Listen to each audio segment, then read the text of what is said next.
Hello, everybody, and welcome to another Top 10 edition of Magic Mike's. Proudly sponsored by our Patreon supporters and CoolStuffInc.com, where you can find cool stuff in stock every day, and our co-sponsor, CardHoarder.com, offering the best inventory prices and delivery of cards for Magic Online. I'm Evan Irwin. We get started each week by saying hello to my two co-hosts, Ruben Bressler. Oh, hi. Aaron Campbell. Hi. Hey there. So it's time to talk blue-white. It's time to get down with the Azorius Guild. Oh man, and I'm wearing Dimir colors. I'm all wrong. I got the Greece. I got my Grecian background. Got to respect the Macedonian roots for the blue-white episode. It's cool. Little well, it's also the seventh night of Hanukkah as we record this, and this will come out at the eighth night. And of course, the colors of Judah and the Maccabees were blue and white. As you now see today on the Israeli flag, that is basically the sigil of the Maccabees when they uprose and successfully rebelled against the Seleucid Empire in the early 160 BCEs. Oof. You're welcome, history lesson for the internet for the day. I didn't know. King Antiochus IV and retook the Second Temple. Yeah, that's there we go. All right, so we're going to keep this train a moving, if you will. You probably should. This is the wrong channel for Central Mediterranean history. We also begin our top tens with a choice of the top comment from last week in a segment we call Honorable Mention, where Ruben will tell us who was the most prolific and letting us know what card we did not choose as one of our top 10 modern era cards. Ruben? There were some excellent comments this week because we had only 30 spots and we crossed over a little bit. And so there were some amazing, good comments arguing for cards that should have been on our lists. But I got to hand it to Robert B. and his comment of, I appreciate your list of good tournament-defining cards. But if the prompt is most important, I think it's really important to address cards so heinous they changed how Magic is played. Invisible Stalker taught us exactly where the line is. It was miserable to play against from the moment it was printed in any format, be it draft, casual, standard, it doesn't matter. If you saw Invisible Stalker, you were in for a bad time. The Wombo combo of Stalker plus Geist of St. Traff showed off precisely how obnoxious hexproof and evasion can be, and we have never seen this combination on any card, or at least in this manner, since. Good riddance, you important piece of crap.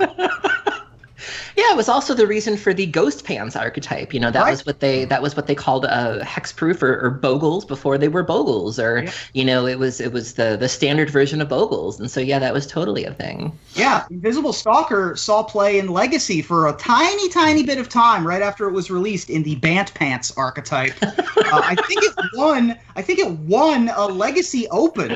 Old Bant Pants. Yeah, you put like armadillo cloaks on your Invisible Stalkers, and that's how you won the game. Yeah, Cube April did that recently. She decided to try Legacy Bogles and just to see how far she could get, and she racked up a really impressive record because, as luck would have it, people in Legacy are just not prepared for 8/8 first strike, life linking, trample, whatever you got going on, and it was glorious. Yeah, but the argument that Robert B makes is exactly right. We've never seen anything before or since, and it was the one blemish on an otherwise perfect limited archetype of Triple Innistrad. Is that you could Butcher's Cleaver Invisible Stalker, and that no one ever had fun, even the people doing it. But yeah, I think that's a great argument. Well, and also, of course, calling it an important piece of crap is just...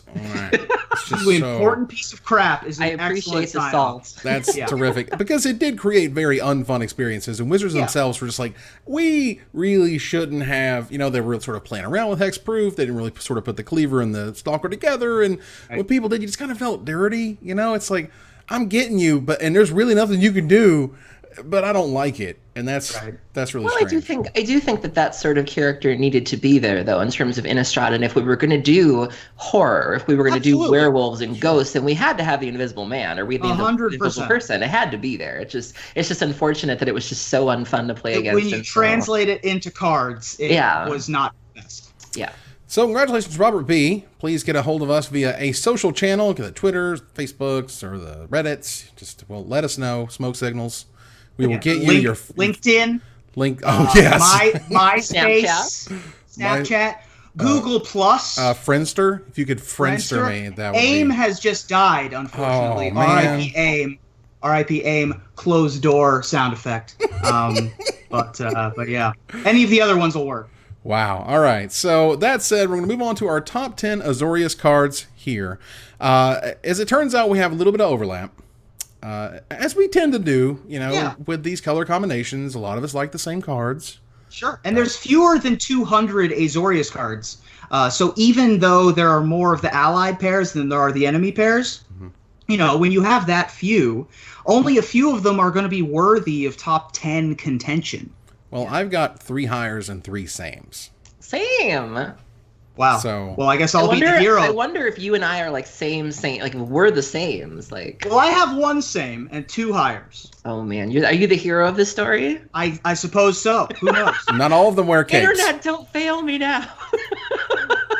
So, Ruben, why don't you kick us off here with number 10? Sure. My number 10. Sometimes I'll put a card on my list that is a little bit of like an homage to my own tournament history.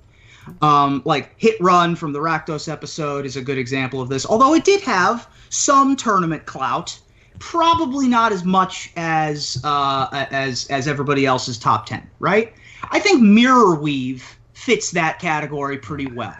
I personally played a lot of Kithkin. All right, I played a lot of block Kithkin, and Mirror Weave is the best way to kill somebody on turn 4 in block that anyone has ever come up with. And also, it led to a lot of hilarious rules interactions, particularly with Mutavault, which they decided to print in the same block to ruin every judge's life. So anyway, Mirror Weave is 2 generic mana and then 2 of the Azorius mana for a 4 mana instant.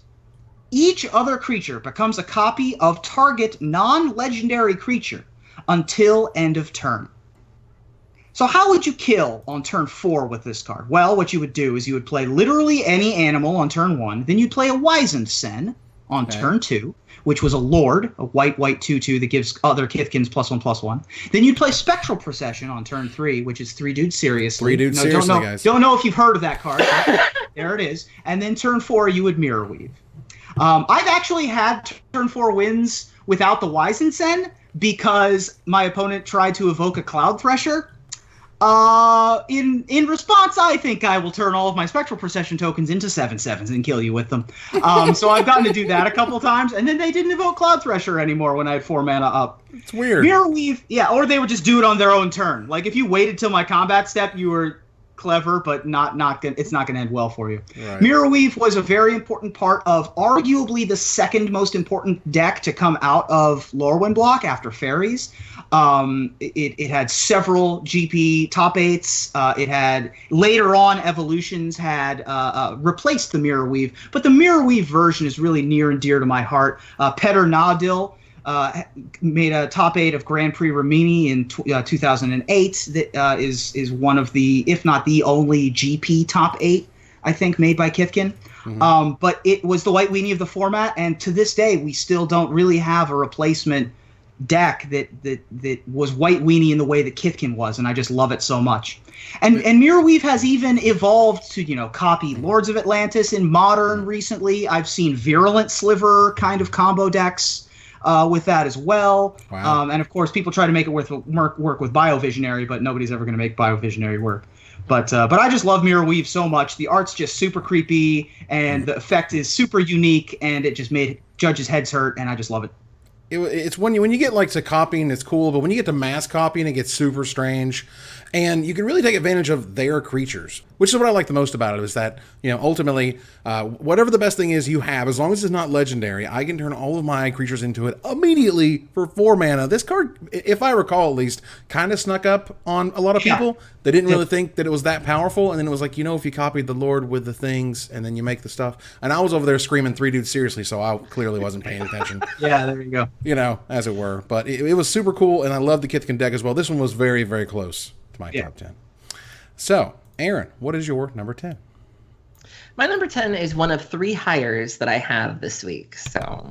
Oh, I see. Yeah. All right. Well, I don't know if this one's necessarily about my own sort of tournament experiences, but this is definitely my experience of Ravnica the block was coming out, and everyone was losing their minds, and it was super fun, super cool. And Azorius was coming, and they named them. You know, they actually named the things. You didn't actually know what the guild names were for a while, right? Like you had no idea, and it sucks because like Azorius is kind of the worst ones. Like the ones that are 3 syllables are just kind of worse than the ones that are 2 syllables. And this is like 3.5 to 4 syllables. You say that as the Vorthoses are speculating that Azor himself is the reason for the binding in Ixalan. You do realize that, right? Well, it very well may be true because we got to go back to the money pit, and that's Ravnica. Right. Now, Azorius Guildmage, however, is an amazing card and helped really define what Azorius does. Now, Forecast as a mechanic was kind of terrible, but Agreed. The idea that Azorius controlled things and they kind of set the laws. They were kind of the politicians. They're the people who said no. They're the ones that made things happen or not happen. Azorius Guildmage is 2 hybrid mana, 2 Azorius hybrid mana for a 2/2. Uncommon Veldaquin Wizard. For a white and 2 generic mana, you tap target creature, or for a blue and 2 generic mana, counter target activated ability. Of course, you can't target mana abilities. So this thing basically was insane and limited. I think it saw maybe a tiny bit of constructed play, but for me, I loved it because I felt it evoked exactly what you wanted to. It really helped define what Azorius was going to do, and a lot of those guild mages really did. A lot of the guild mages are on the lists that, as we go through them. Rakdos guild mage was on there, Celestia guild mage was on there for mine. It's like these things really tell you what is really important about these colors, and most of these colors just say no. They just say, can't attack, don't do that. Cut it out. Thanks a lot. Yeah, particularly that Stifle ability is super dangerous. I'm pretty sure this was the most constructed playable of all 20 guild mages. Celestia Guild Mage was up there, but I'm not sure where. Celestia Guild Mage was up there, but Azorius Guild Mage saw a ton of play, particularly for countering that activated ability. Tapping down big animals was also quite useful. But yeah, my experience with Azorius Guild Mage was primarily Cube. It's a dominant force in Cube. It just takes over games by itself. It's made some headway in Constructed in Standard, and then later in Old Extended, and a little bit. And yeah, I think it's just a great card. The fact that the guild mages can be played in 3 different types of decks because of the hybrid mana, either mono white, mono blue, or both, makes them super powerful. And the guild mages really honed in on the fact that if you want to get your chocolate and your peanut butter, you got to play them both together. And this was an excellent centerpiece to that sort of blue-white tempo deck that was on the fringes of Ravnica Block Standard. Very nice. All right, so Aaron, do you have a number 9? I sure do. My number 9 is a Commander All-Star. And if anybody can recommend an affordable deck with him in it, with him as the commander, hit me up, because I love this guy and I would love any excuse to use this card. In the lore of the game, he is from Bant, and he was actually influenced by Nicol Bolas into spreading rumors and swindling his fellow citizens whenever he can get away with it, and spreading xenophobia. His name is just fun to say. Also, my number 9 is Gwafa Hazid, Profiteer.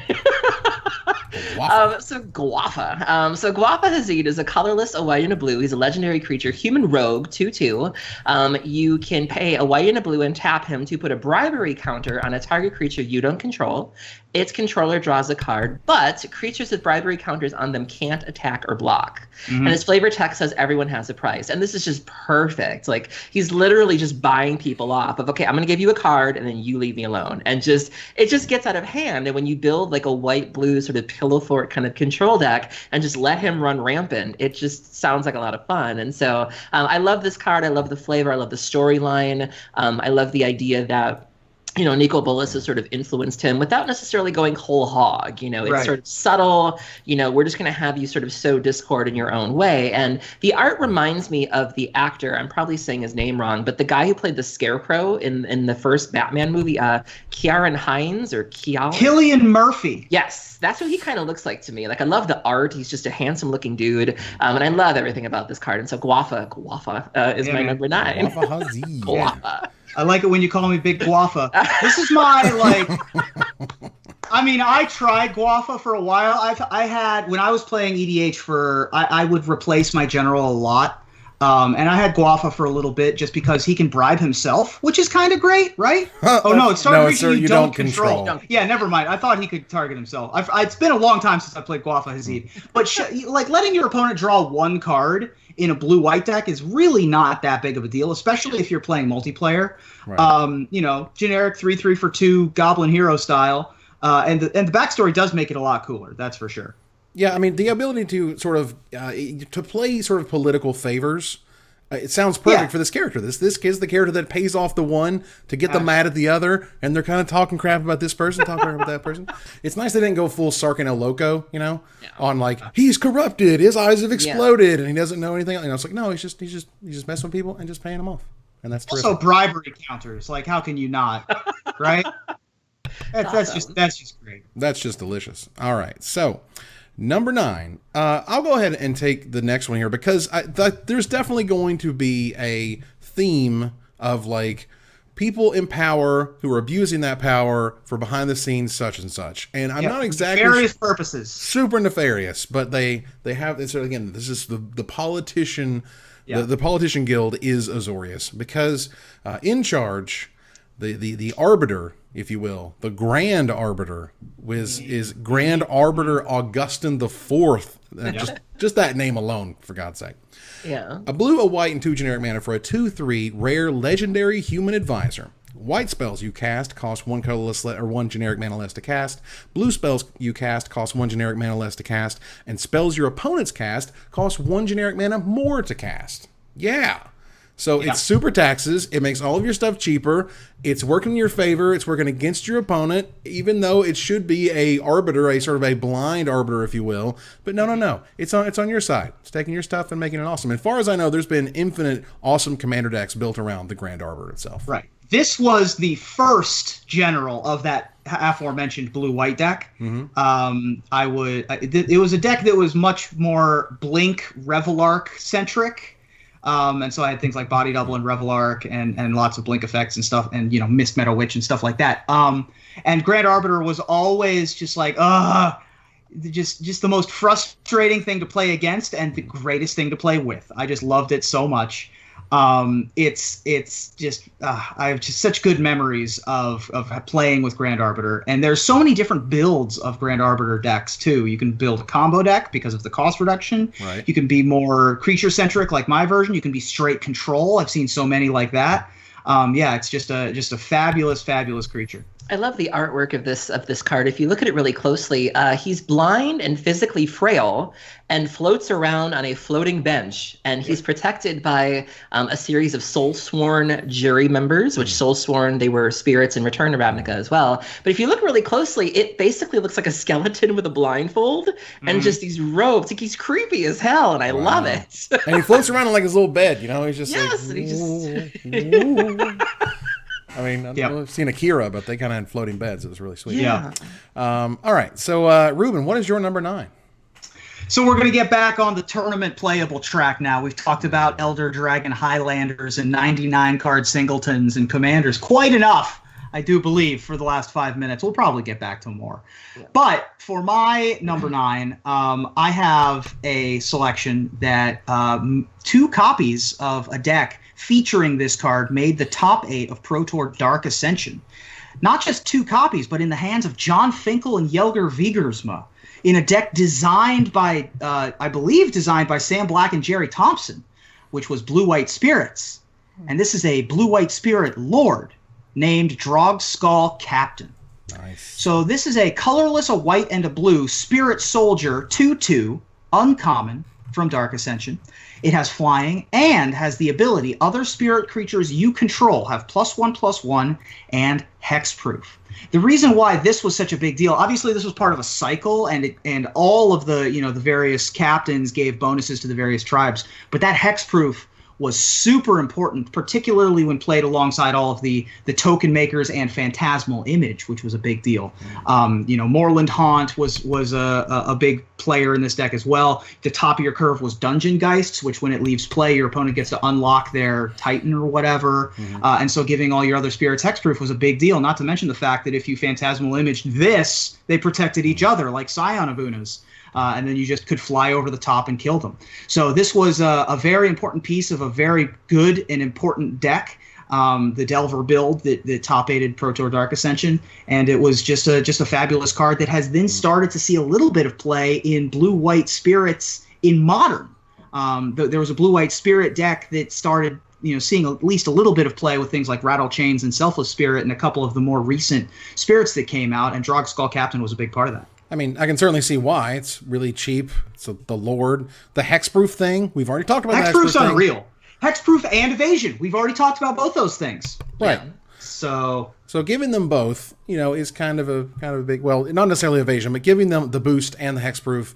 Right. In itself has.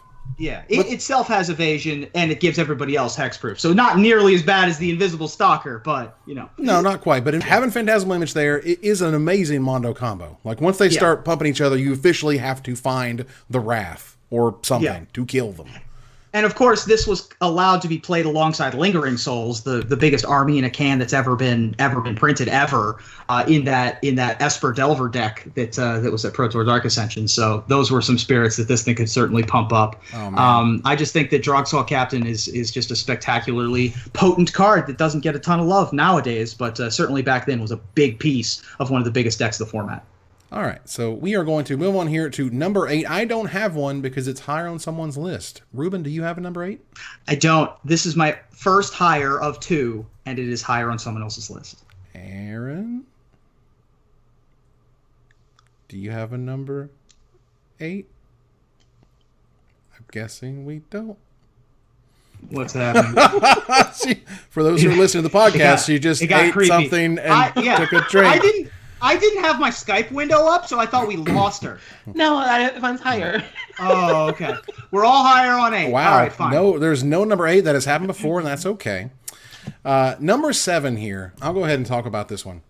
And so I like cards that not only are they interesting or unique to the various faction, the various guild, but for a card to really just change how you think about Magic. I mean, when you have something like Dredge, again, it's a different way to play Magic. There's certain cards, and there's even cards I didn't get to include. For example, Dovescape was very close to my top 10. I don't know if it's on anybody else's, but I love that card. I love what it did. It was amazing. It was super cool and neat.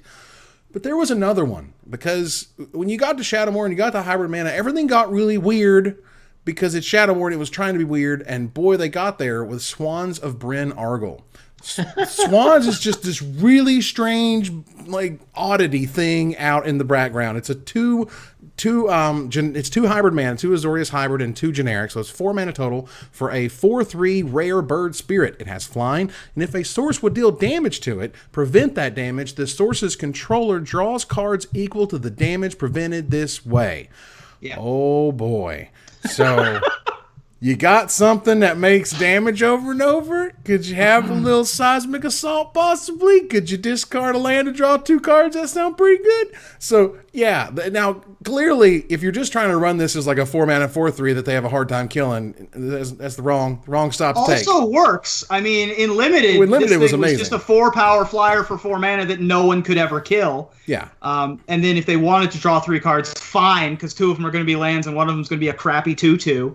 Because it's limited. Yeah. But yeah, Swans was something else. This was my number 8. It was my number 10. Nice. Just barely higher. See, we all got this one. All right, we all had it right in the same. There we go. I remember I had never heard of this card prior to. It was reprinted in one of the Modern Master sets. Mm-hmm. And I remember right around the time it got reprinted, there was a little bit of buzz there as to, oh, hey, this used to be a thing. And I started running into it at F&M. I ran into it on Moto a couple times. And I was like, what in fresh hell is this? And people were running things like Scred. They were Scredding their own thing. They were casting Anger of the Gods. And it was just like, oh, come on. And Fire Spout was a big thing in Standard with Swans. Yeah, man. Now the combo, now let me tell you my favorite Swans of Bryn Arnall story, everybody, because there was a Nationals, this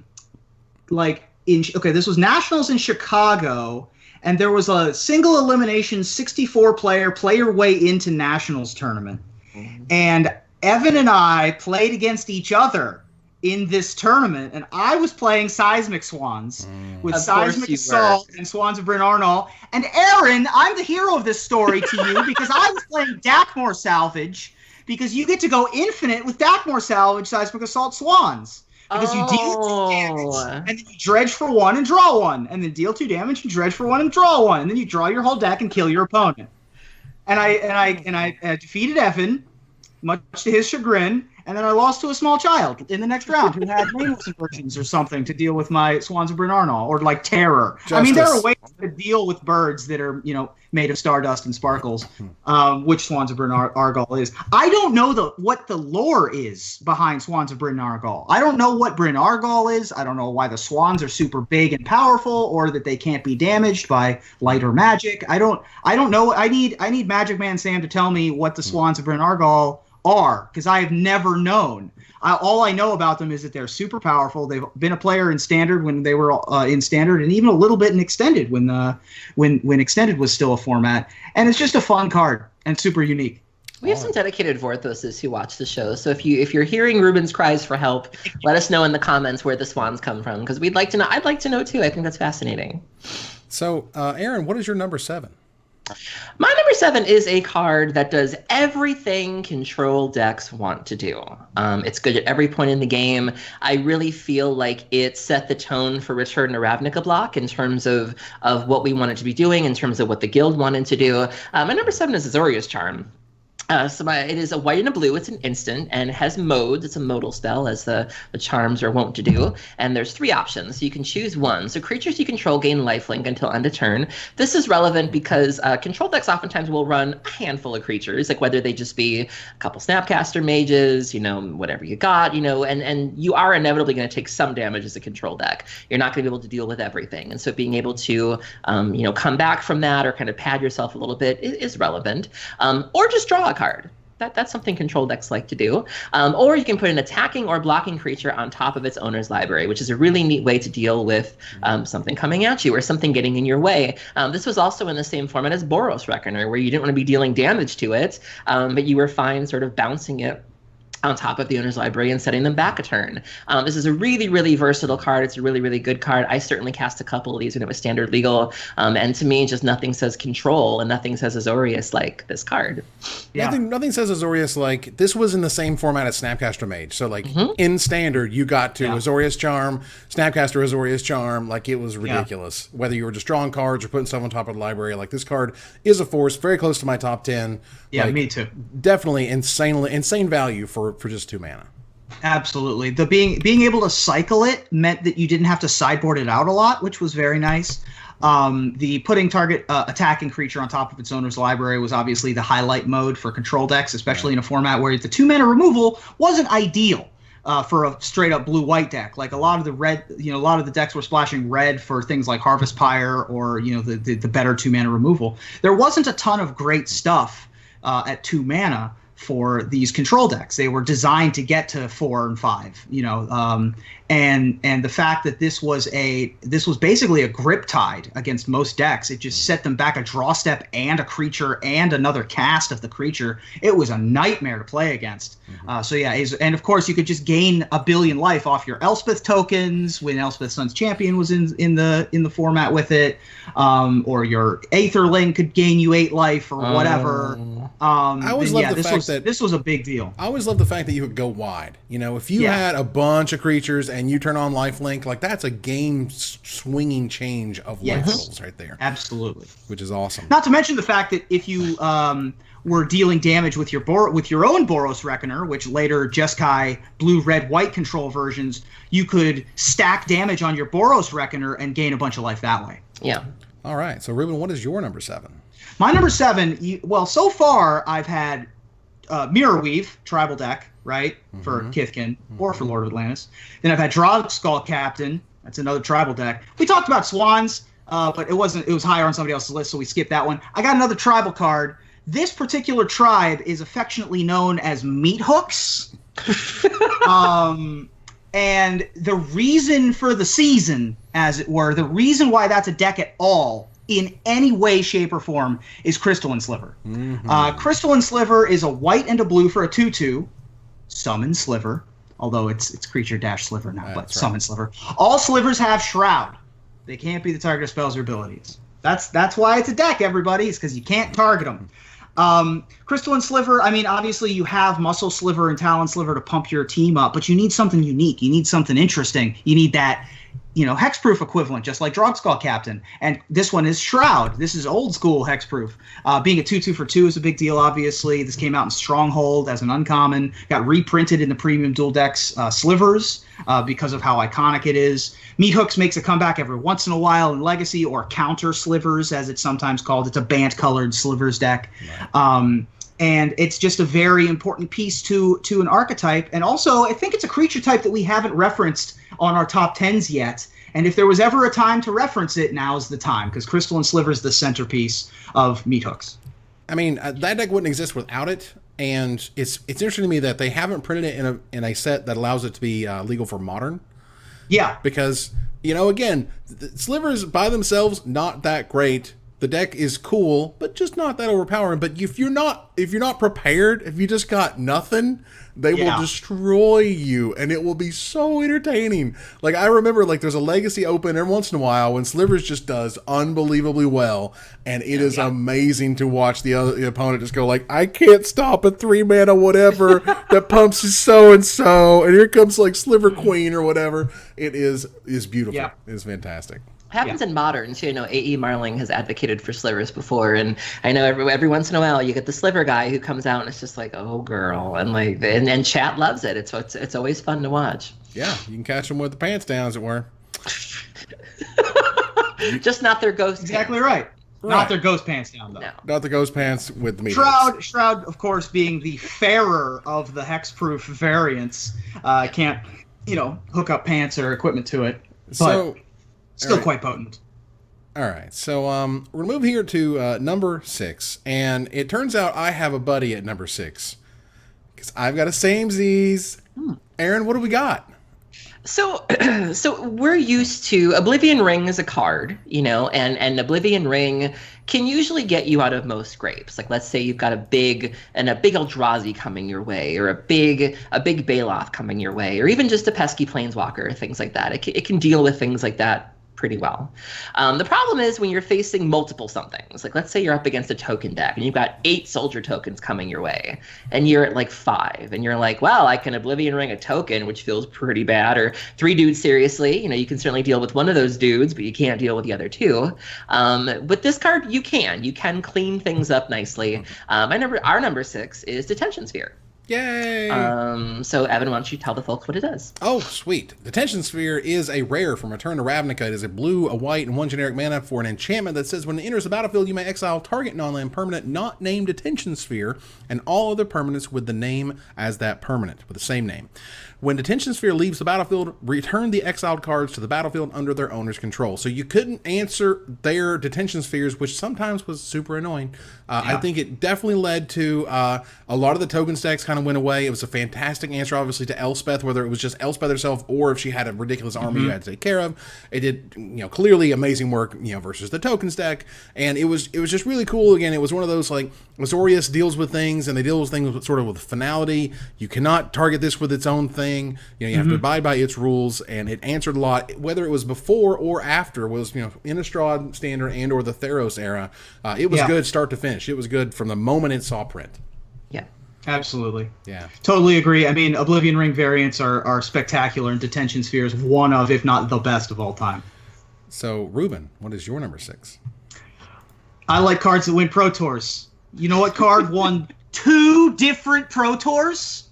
Judge's Familiar. Wait, hold on. That's not the card I was thinking you were going to say. Oh. It did, though. It did. It won 2 different Pro Tours. It won green-white aggro in the hands of Craig Wescoe, winning with a Craig Wescoe deck, giving him his Pro Tour win with a Craig Wescoe deck because he's Craig Wescoe, right?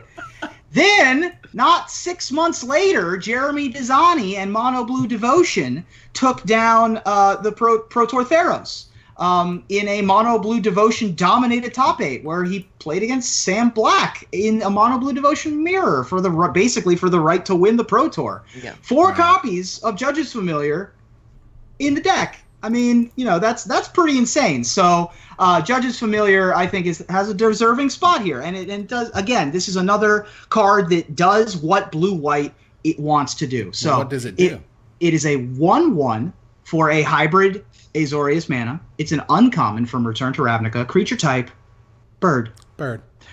Flying, as birds are wont to do, and has the ability to sacrifice Judge's Familiar, counter target instant or sorcery spell unless its controller pays 1. That is 4 spike on a creature, which is not 4 spike, I guess, but it's like disrupt on a creature. And we don't even have either of those cards in Modern. 4 spike or disrupt. So this we do have Curse Catcher. We do have Curse Catcher. Curse Catcher and Spiketail Hatchling does still exist. Sure, but Curse Catcher doesn't fly, and Spiketail Hatchling costs 2. Yeah. And one of those 2 is a blue mana. Judge's Familiar is a white or a blue mana. So all of the things, not to mention the fact that this has become sort of a meme in the Magic the Gathering judge community, where various judges will have other judges that they're friends with or associated with sign copies of Judge's Familiars. And so people will, there's one judge that collects Rule of Laws and has all the judges sign Rule of Law. There's at least one other judge I know of who has them sign Judge's Familiars, which I think is great. So it's a part of the community. It has that tournament pedigree. And look at that derpy face. So look at that owl face. You just. So this was my number 8, and I think if you're going to try to create a format where an aggro deck is a thing and is powerful, you need to have things like this. We've had things like Selfless Spirit, to be able to give you some sort of protection against the board wipes, because that's really going to be the only thing you're weak against. And so if you can't give them indestructibility, or you can't bounce them, you can always certainly counter them. And especially when you're playing a deck that wants to kill you quickly, having to set you back a turn where you might have had the 3 mana for Anger of the Gods, but now you need 1 more. And if you have enough power on the board, they very well might not live to be able to cast that board wipe. And so this was something that the blue decks really needed, the white decks obviously, and in a format with Devotion, having the split mana was really something as well, a pip as they called them. And even if you're past that point, even if say if they have the mana and they're not really countering anything, it's still just a 1/1 with evasion, which is really quite good. And so yeah, this was one of those cards where you were just like, this is a thing, like, okay, and like, yeah, it did a lot of work. It was very. It was a silent secret weapon, if you will. Well, value is as value does. But it turns out not only are we number 6 buddies, we're number 8 buddies. Oh, Judge's Familiar was also my number 8, just like it was on Aaron's. It just happened to be higher on my list, so you guys got covered up for it. But exactly. This has got to be a new record for sames. We got a lot of sames. You guys have 2 sames already so far. So, yeah, someone in the comments, Evan, did say that we look alike. That's just because I've grown this beard out and I have brown hair. Evan's hair blends in with his face. No, they said that me and Evan looked alike. Right, that's what I'm saying. Okay. I'm much more distinguishable because I have the brown hair. Right. You guys are much more with the strawberry. Well, Judge's Familiar itself is amazing for all the right reasons. It kind of just sort of does everything for 1 mana, where I don't think this would have been 1 mana, 3 to 4 years before it was printed. I don't think they would have given you all these abilities on just 1 mana. And as a result, it kind of went in everything. A white-green deck, mono-blue deck was super cool. And it's one of those cards that kind of got annoying by the time it left. By the time it left standard, you're just like, okay, and you just, because it's so hard to, have spells resolved. Because if the Judge's Familiar is not stopping it, then they'll just negate it. And you'll be like, well, because you were trying to get to 4 mana to cast your Anger of the Gods, and then you still can't. So, so this card did a lot. It was fantastic, and I was also very happy to see it go. But it definitely was one of my favorite blue-white cards. Yeah. All right. Anything that wins Craig Wesco a Pro Tour with a green-white deck, I'm happy with. Sure. Hashtag Wesco. That's right. So we're moving here to number 5. I don't have one, as it's higher on someone's list. Ruben, do you have a number 5? I do. I do have a number 5. Nice. And just like I talked about one of its counterparts in a previous top 10 in the Dimir episode, I think that this card certainly deserves its slot. We don't have a ton of old bordered cards in our multicolored sections. That's mostly because, Ravnica and Return to Ravnica and the Khans blocks and all of that, and the Tarkir blocks, there just aren't as many of the older cards that are multicolored that really have the power.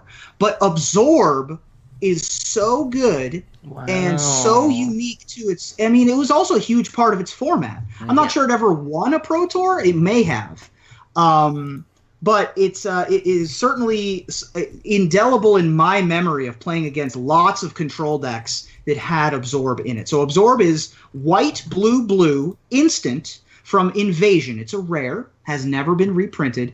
Counter target spell, you gain 3 life. It's what you want to do when you're a control deck, man. You want to survive and advance. That's all you care about. And both of those, the countering an important thing and gaining a little bit of life on the back end without having to waste a card on a healing salve, okay in my book. Absorb has always been a great card. It's another card that instead of saying what can blue and white do together, this is a white card and a blue card stapled together, which is another way to go at the multicolored cards. And Absorb, I think, is just great. I talked about Undermine, which is the lose 3 life Dimir version, and then Mystic Snake, I think we talked about in the Simic episode. Yeah, that's my favorite. I don't think we'll talk about Suffocating Blast. I could be wrong in the Is It episode, but that was the remainder of this cycle of cards. But Absorb certainly deserving of a spot on the list. Absorb living in my cube for a very, very long time. It is really surprising they never reprinted it. Like, in anything, not even like in a dual deck or maybe even a challenge deck or whatever. Though, of course, that's standard base. But regardless, Absorb in and of itself is just value. It's just good old-fashioned, we staple card A to staple card B. Like, nowadays, they can't sort of get away with that. You know what I mean? They can't just take... This was Invasion, though. Right. This is when they first were able to say, hey, look, multicolor is amazing. Yeah. Let's show some multicolor stuff. Let's do the Chinese menu of A and B and staple, and they're great. And they are great. Like, it was a fantastic card for a very long time. It took quite a while for it to leave my cube. Let's put it that way. Yeah. This is like Lightning Helix for blue, right? Yeah. Except for instead of Lightning Bolt, it's on Counterspell. I did find one deck, 7th place at Grand Prix Milwaukee in 2002, one William Huey Jensen in the Battle of Wits deck? Played Battle of Wits, and it had Absorb in it. So sure. that is you fantastic. Want every counterspell you can get in that deck, so not surprised. There we go. Wow. All right. So, Aaron, what is your number 5? My number 5 is higher on someone else's list. Oh, well, how about that? Well, I'll give you the first crack at number 4. So one of the things that I look for in cards that make our top 10 lists is I like cards that have an impact on multiple formats. It's one thing to be a standard powerhouse, but it's another to be so powerful that it translates to other formats like Modern and especially Legacy and Vintage, because the power level is so high there that if you want to compete with a lot of those cards, you really need to be packing some heat. And this card just came out of nowhere. When I look at this card, this is a card that I love to file in the Y folder because it just seems so obnoxious that you're like, who let this happen? It sees play in Modern currently. It has seen play in Legacy, but not for a while. Has seen play in Vintage. My number 4 is Spell Queller. Nice. Why? So Spell Queller is 1 colorless, a white and a blue. It's a 2/3 spirit with flash and flying, which already you're like, why? Right. When it enters the battlefield, you exile a target spell with converted mana cost 4 or less, and then when it leaves the battlefield, the exiled card's owner may cast that card without paying its mana cost. So this was a staple in the Spirits deck that kind of started in Modern. Caleb Durward was playing a Bant Spirit deck for a while. This was very good in Standard in the blue-white flash decks, which included cards like Smuggler's Copter that ultimately Smuggler's Copter got banned, but this was a huge part of that deck. When you're a blue-white deck, you really want to be doing things at instant speed, which is a shout out back to Azorius Charm. You really don't want to be tapping out because you never know what you're going to have to deal with. And so this card is perfect for that. If you're playing a dedicated Spirits deck, especially if you're playing what they call the 2 chains deck with like Rattle Chains, you never have to tap out. And that's a really scary thing when you're playing against a blue deck and you never know what's going to happen because they're just not doing anything in sorcery speed. This card has seen play in Vintage, in the decks there, because a lot of times in older formats, most of what you're doing costs 4 or less. And it has a very decent body on it, a 2/3 with evasion. You could, keep a spell and kill someone with this. And this is something the Geist decks love in Modern, the Jeskai decks, they love this as well. And it's just a scary card. The art is beautiful. It's very creepy. But every time I look at this card, I'm just like, why? Why did we need a Mystic Snake with flying and just, oh. It does so much for so little. I mean, back in my day, you wouldn't have any other abilities other than flash and flying. You'd be like, 2, 3, fast, 5, blah, blah, We'd be like screaming, freaking out, man. We'd be crazy. If you had flash and you countered a spell, you didn't have flying, you didn't have 3 toughness, and you cost 4 mana. Yeah, get out of here. Of course. You're doing specific mana at that. Mystic Snake is one. And not only that, this can take out uncounterable spells. Oh my god. This doesn't say counter target spell. This says remove it. This says exile it. Yeah. This is remove it from. This is go AWOL. This is go to jail. This is put it in a different zone, not counter spell. So you can get rid of it, abrupt decays and locks it on smite. Like, this is big deal. So that's not bad. It answers all the things immediately at instant speed and is super amazing tempo card. I mean, it's value on value on value. Take out like an X spell, or like if somebody plays Walking Ballista for 2 or something like that, and then you're just like hard counter. Even if you kill it, it just comes back as a 0/0. Right. That's always. It's all right. It's fine. It's whatever. Who cares? Yep. So I don't have a number 4 because it's higher on someone else's list. Ruben, do you? I also do not have a number 4. This is my last hire. Okay. It's higher on somebody else's. So I will give you first crack, Ruben, at number 3. All right. On January 9th, 2017, there was a Wizards of the Coast release of a banned and restricted announcement. And of this card, Wizards of the Coast says, our data showed that the blue-white flash deck was too powerful against the field, and Reflector Mage has been on players' lists of the most disliked cards since the days of Collected Company. Other cards were discussed to check blue-white flash, but Reflector Mage came up time and time again as both frustrating and a targeted way to diminish the blue-white flash deck. So my entry is Reflector Mage, obviously. An uncommon, ladies and gentlemen. It's a bit unreasonable for its cost. It's a colorless, a white and a blue for a human wizard. It is a 2/3. It inexplicably has 3 toughness. I don't know why. It has 3 toughness. When Reflector Mage enters the battlefield, return target creature an opponent controls to its owner's hand. That creature's owner can't cast spells with the same name as that creature until your next turn. So you got a little bit of Nevermore, you got a little bit of Mana War, right? You got a little bit of this and a little bit of that combined into one uncommon creature, and somehow when you put all the ingredients together, it gets banned because it's too good. Right, because it's no man's land, right? Right. See? Yeah, there you go. Okay. I love it. Thank you. So it's so the rumor was that they stapled on the 3rd toughness in development because they felt like blue-white needed a slight push in draft in the limited environment, and so they made the uncommon slightly harder to kill. Big mistake. Obviously saw play in all the Collected Company decks, the blue-white flash decks, the Rally the Ancestors decks also used Reflector Mage. It began seeing play in older formats for a time. It's just too good at what it does. It's the best bounce a creature to its owner's hand effect that's ever been printed. There's about a 30-minute video by Owen Turtenwald during one of his streams where he talks about the bans, and he talks about Reflector Mage at length. And one of the things that he says about Reflector Mage that makes it such a feel bad is that, obviously it's really good and all the stats are unbalanced, but sometimes you bounce a creature and then they draw another copy, or they just have another copy in their hand, and then that game is just over. That game is just over once you bounce the Sylvan Advocate or whatever back to its owner's hand. The game has ended effectively at that point, because the next turn the Reflector Mage gets to attack, and then you get to untap and do all of your Spell Queller things or whatever. And it's just too good for the cost. Oath of the Gatewatch had a lot of things wrong with it, and the Reflector Mage just numbers were one of them. The stats were just too good. The stats were far too pushed. Reflector Mage was my number 5 because it's weird that ultimately, sort of a Mana War-esque ability is bannable, and uncommon is banned in standard. I mean, there's more of them we'll get to later, but not necessarily this show. But whatever. The point is, they're banning uncommons because they're like, oops, we tried to make limited better to the thing. We kind of forgot how insanely a feel bad is that you can't cast things. There's no way around it.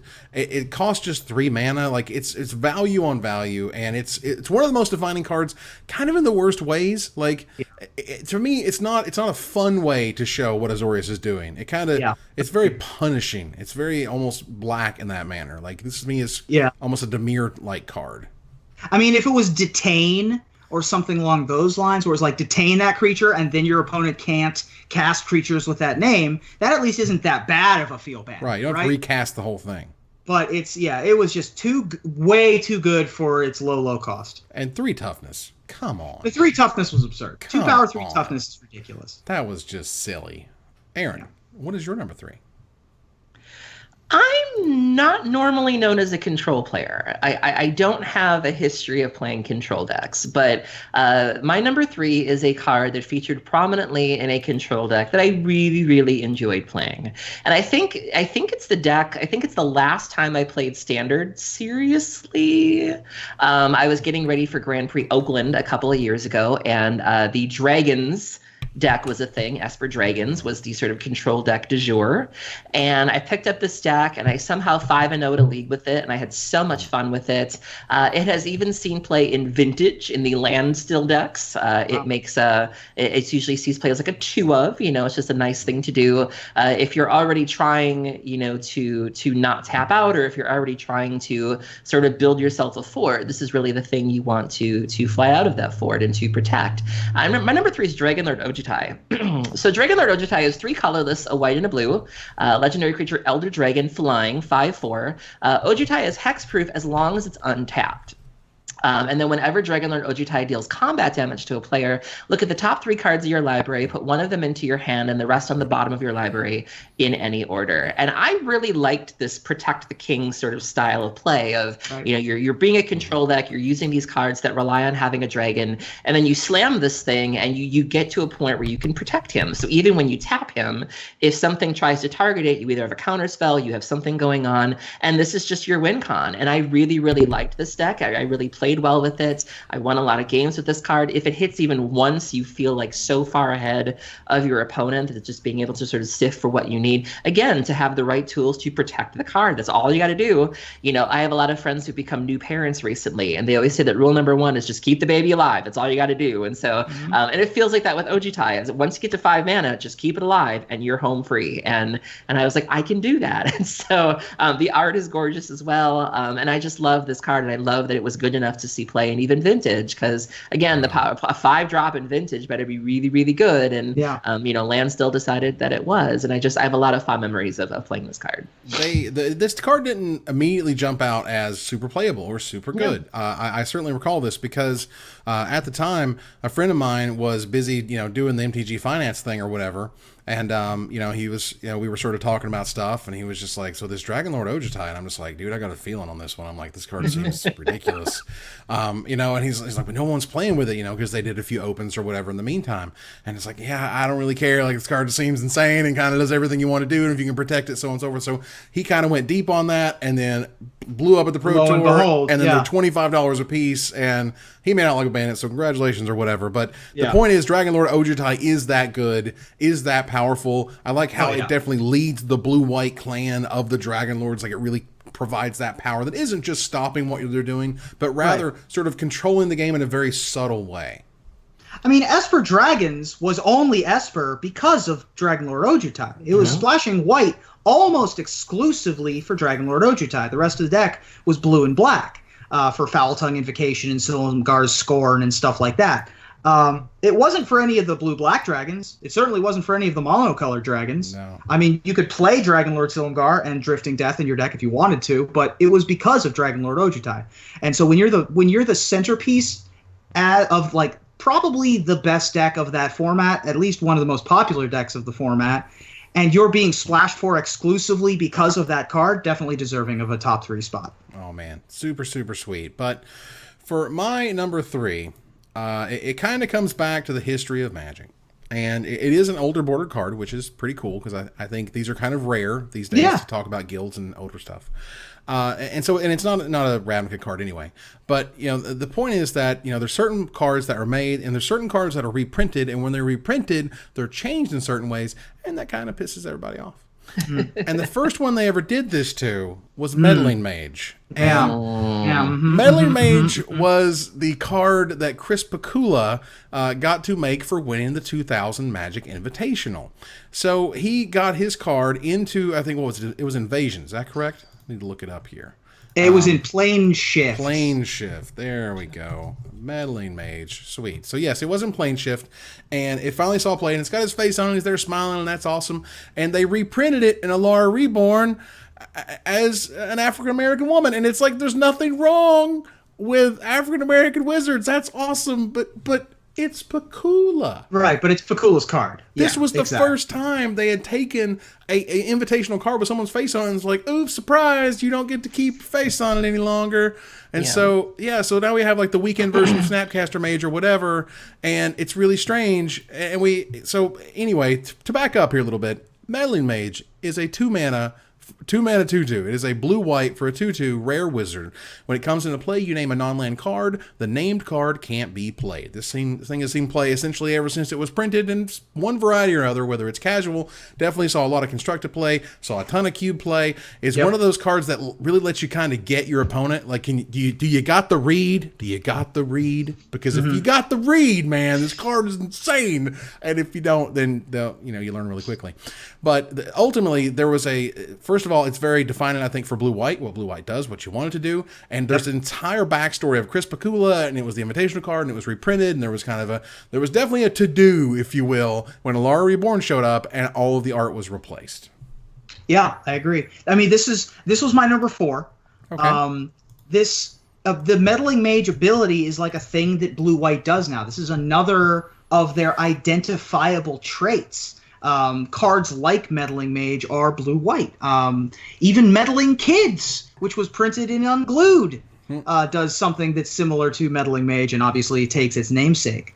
We've talked about a lot of the invitational cards on this show. We've had Shadow Mage Infiltrator. We talked about Dark Confidant, obviously, also with switched art. Yeah. We talked about Rakdos Augur Mage in the Rakdos episode for our honorable mention slot, and obviously Snapcaster Mage as well. And now we're talking about Meddling Mage. It's just its pedigree lives through to this day. Collins Mullen in the 5-color Humans deck won on turn 2 of game 1 of the finals against his Storm opponent, because his Storm opponent had no way to deal with a Meddling Mage named Grape Shot, and he just scooped him up, and they moved on to game 2.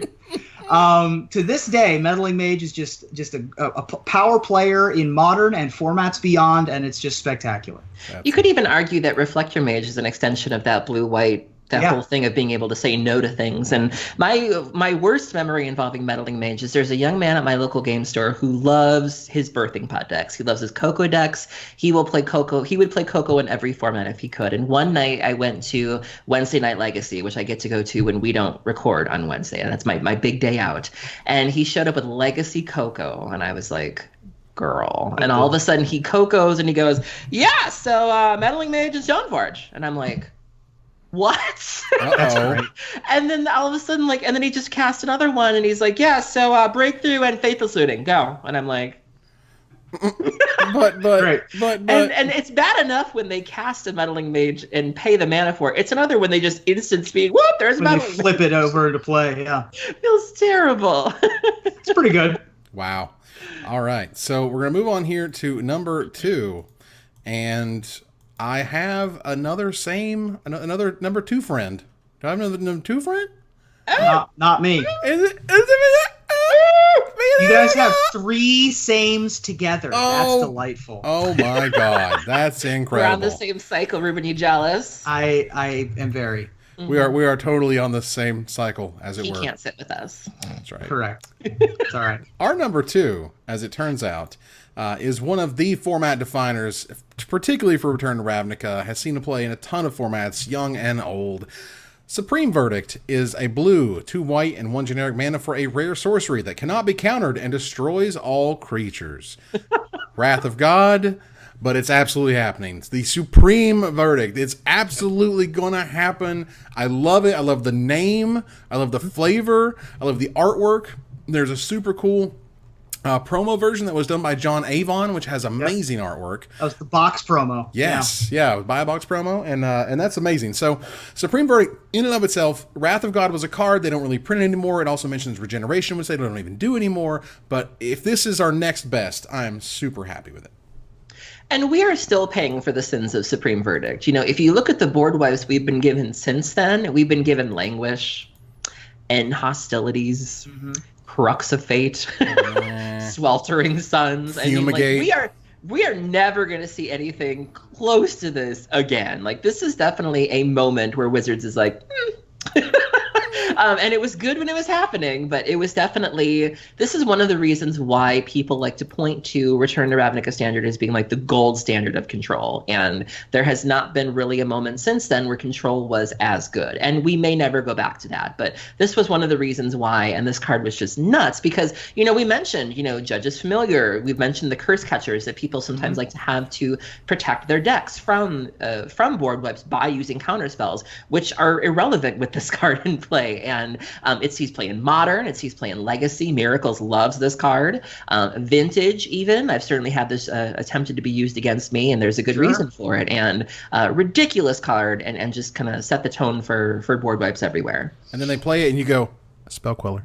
Right, exactly. That's the real joke is Spell Queller. Yeah. Or Venser Shaper Savant is another great one to do in response. Yeah, Supreme Verdict is amazing and delightful, and that extra blue mana is actually a benefit rather than a downside in the older formats because the mana is just so good with your fetch land, dual land mana bases, and in Legacy and Vintage you get to pitch it to Force of Will if you really want to, which is an upgrade over Wrath of God in many ways. So yeah, Supreme Verdict, well deserving. Absolutely fantastic. So Ruben, what is your number 2?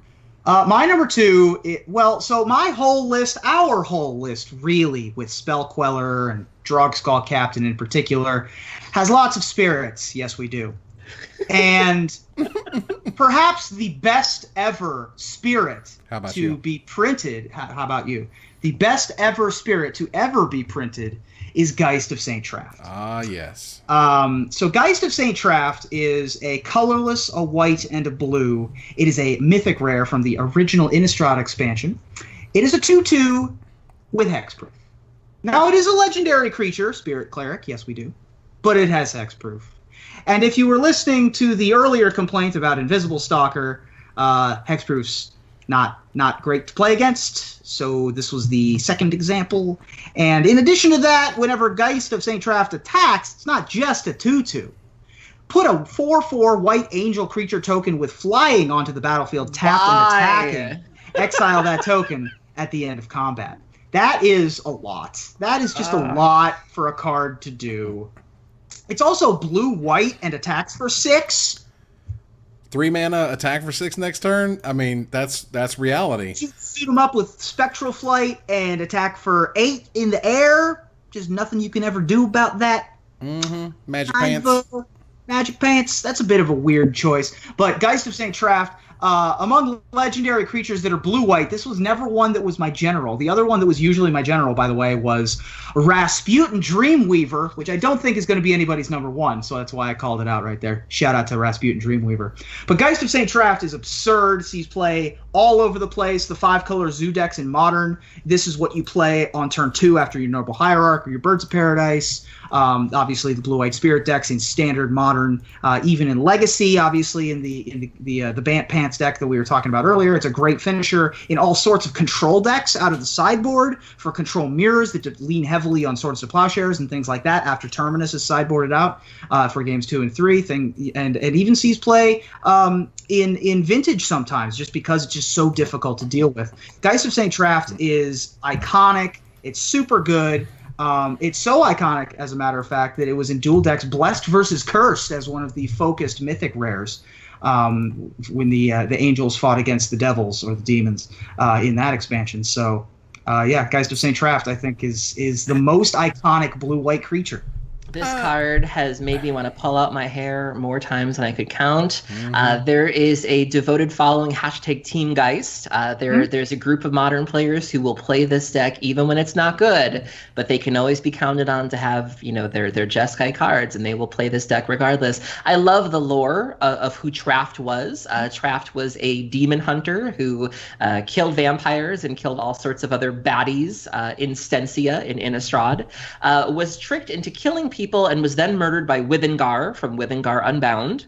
And after he was buried, he didn't move on to the blessed sleep, but instead he became a Geist and haunted the world. And the angel who failed to protect him was the one who watches over him. And so Traft also made it. I know, right? Wow. Traft also made a comeback in Eldritch Moon and Shadows over Innistrad. Traft ended up possessing Thalia and gave her the ability to protected her from Emrakul so she could fight the Eldrazi. And so Traft is a very important place in the storyline of Innistrad, which I love. Even though I hate the card, though, I think the lore is so on point. I remember the magic story for this card was really flavorful as well. But yeah, this card is frustrating as hell to deal with, because odds are if you're playing those colors, you have a way to keep the road clear, to just sort of swing in there, and you will just never have a blocker, or your blocker will be too small, or something's going to go on, and it's just a bad scene. Yeah. Geist was also a major part of the blue-white Delver decks that were in Standard and were a menace. Yep. It was just, fighting alongside Snapcaster Mage and Delver of Secrets on that good fight. It was just a very difficult card to ever deal with effectively.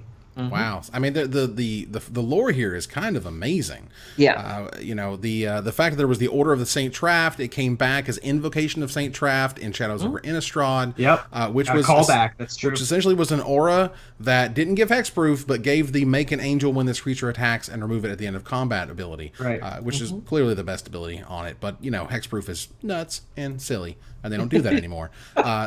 This was, in fact, my number 4 because I loved it from the day that I saw it, and it's nice to see that it, it was good, but it wasn't like game-ending good. It was just very, very good. It was my number 5. Yeah. And I like the sort of little tiny drawback of it's going to get killed by a 2-power creature if they have a 2-power creature. You have to work to keep that Geist around, and that goes to work for you. Yeah. All Absolutely. Right. So we're going to move on here to number 1. And so Aaron and I, apparently, as it turns out, we're samesies. And who would have thunk it? Hold on 1 second. Do you have a same? Yeah.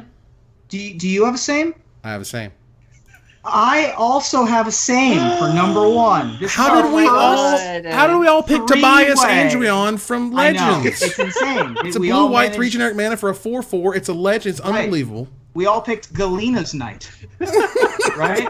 Isn't that wasn't what you guys picked? It's Lavinia of the 10th, guys. Jeez. Right. Liev Sky Knight is our collective number 1. What other hilarious new Prov Guild Mage, folks. Pack. Good one. Azor's Illocutors. Sometimes you just need filibuster counters. Well, you did mention Rasputin Dreamweaver, and it turns out he is there we go. the man. Wow, for the first time ever, let alone number 1. Yeah. We all have the same card. How incredible is this card for us all to just be like, snap, that's the card. That's the card. I mean, there was never an argument in my head. No, I felt like it was immediate, and it's a card that not only is amazing in and of itself, it's a card that taught Wizards lessons, and those are my favorite, because Wizards figured out that, there's sort of kind of 2 different decks you're playing against. You can play against some tempo, or you can play against more sort of heavy control. And sometimes you have heavy control things where you have won the game. It's going to take you about 4 or 5 turns, but you won the game when you suddenly were able to end of turn cast Sphinx's Revelation, untap, cast Sphinx's Revelation, and the game often ended right there, and people weren't even aware of it. For 2 blue, a white, and X, a mythic rare from Return to Ravnica, it is an instant, very simple, that says you gain X life and draw X cards. Yep. At instant speed. And it was ridiculous. And it created game states that were very frustrating, because I feel like you would have players who would be like, okay, you know what, they drew some cards, maybe they gained 3 life, like whatever, and they just couldn't get through. They just couldn't make it happen. It's because when they resolve like those 2, you're done. They gained those 7 life, they drew those 7 cards. Yeah, they tapped out for all of it, but that doesn't matter. Whatever you do in your next turn, whatever, because when they untap, you're done. Yeah.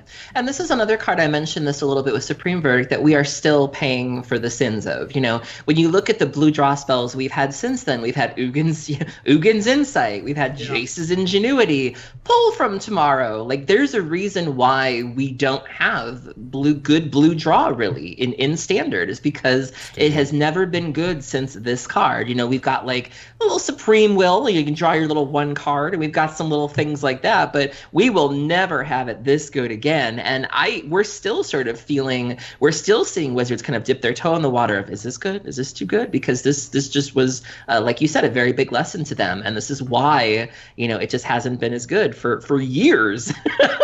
Well, they still haven't found like the sweet spot. And I think Pull from Tomorrow is certainly better than what we've seen before. But yeah, this card just, again, there's been nothing like it since. And I don't think there ever will be, or even anything close. Like this was just we were very spoiled to have this card. Absolutely. Pull from Tomorrow was their attempt to make an X spell at instant speed that could draw X cards. For the first time, I think, since Sphinx's Revelation.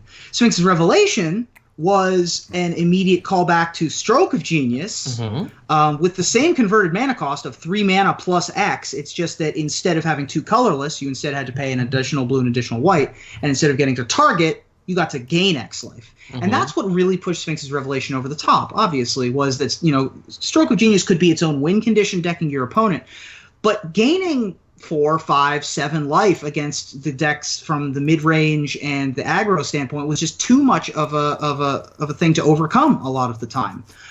Even in a format that included Skullcrack for some of its life in Standard, even in a format that included some very good, very aggressively costed cards, Sphinx's Revelation still was the end-all, be-all for the control decks. And you were able to play those decks not because of Detention Sphere, even though Detention Sphere was great. Not because of Azorius Charm, even though Azorius Charm was great. Not because of Supreme Verdict, even though Supreme Verdict was great. The reason why those decks even functioned to begin with was because you could play Sphinx's Revelations. Yeah. It was so good. I remember when it was up against, people were comparing it to Rakdos Return when it was first printed.